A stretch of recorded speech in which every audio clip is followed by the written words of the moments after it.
Hello guys, pag-usapan natin this time ang tamang paggamit ng Psycho 5 na automatic na katulad nito.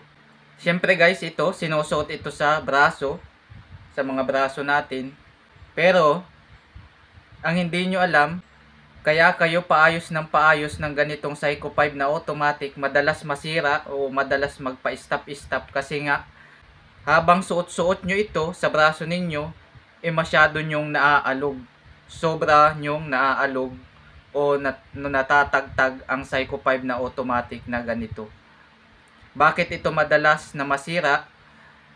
Pag sobra-sobrang naaalog o natatagtag. Kasi nga guys, meron itong automatic system sa loob nito na ang trabaho ng automatic system na yon magsusi para umandar itong ganitong Psycho 5 na automatic.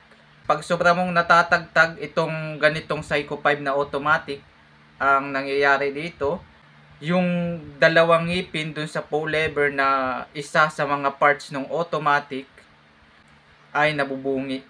O nabubungi yun kapag sobrang naaalog ito habang nasa braso ninyo, nasisira yung dalawang ngipin nung pull lever dun sa automatic na magkokos para hindi na siya magsusi ng maayos dito sa loob. At yun nga guys, uulitin ko sa inyo, kapag sobra itong naaalog o naaalog siyang masyado o natatagtag, nasisira ang automatic system nito na magiging dahilan para magmintis sa oras ang ganitong Psycho 5 na automatic.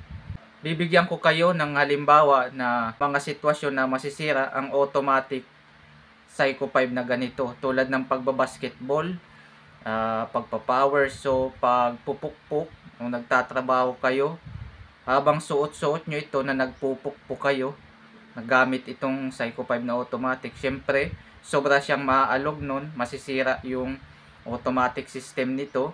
Guys, para hindi madaling masira ang ganitong Psycho 5 na automatic, huwag nyo siyang gagamitin sa masyado siyang maaalog o matatagtag. At sa pagsusuot nito guys, kailangan ang magsusuot ng ganitong Psycho 5 na automatic, magalaw ang braso. Pero hindi to the point na masosobrahan siyang maalog o matatagtag siyang masyado. Katulad ng mga bata pa, yung mga bagets pa, pwede itong Psycho 5 na automatic na ganito. Pero halimbawa, suot-suot siya ng isang senior citizen, kung mapapansin ninyo, kahit bagong paayos yung Psycho 5 na automatic ninyo at sinuot ng isang matanda, kapag ka mahina ng kumilos yung kanyang braso, magpapatigil-tigil din ito kasi nga pag mahina yung galaw ng braso, paunti-unti na din magkakarga yung automatic system nito at syempre pag paunti-unti na lang yung pagsusi niya sa loob, medyo mahihirapan na siyang makargahan yung automatic na magre-resulta na magiging dahilan sa pagmintis ng oras nitong Psycho 5 na automatic na ganito. Kaya nga guys, dapat ang nagsusuot nito, dapat magalaw ang braso pero hindi to the point na masisira yung automatic system niya dahil sobra-sobra siyang maaalog. At guys, ang punto ko lang sa bidyong ito, para hindi kayo paayos ng ganitong Psycho 5 na automatic, huwag ninyo itong isusuot o gagamitin sa masyado siyang maaalog o masyado siyang matatagtag,